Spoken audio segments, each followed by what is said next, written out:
वै नमः। दीपक शर्मा आलिमान गोत्र। दीपक शर्मा आलिमान गोत्र महाकाल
অমৃতা সাহা বড় মায়ের কাছে এসেছি আশীর্বাদ নিতে।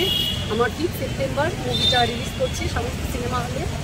বড় মা যেন সবাইকে ভালো রাখে আর আমার মুভিটা যেন একদম সুপার হিট তৈরি করে, এটাই আমি চাই। আমি খুব খাটাখাটনি করে মুভিটা তৈরি করেছি। সবাই দর্শকেরা দেখুক, বড় মা একটু সাপোর্ট করুক, বড় মা যেন আশীর্বাদ দেয়, আমাকেও আশীর্বাদ দেয়, সমস্ত জনতাকে। বনি সেনগুপ্ত, সৌরভ দাস, রজতাবু দা, তুলিকা দি, শান্তিলাল দা, অল ওভার আরও আর্টিস্ট রয়েছে মুভিটার মধ্যে। খুব ভালো মুভি, এখনকার জেনারেশন নিয়ে মুভিটা খুব ভালো লাগবে।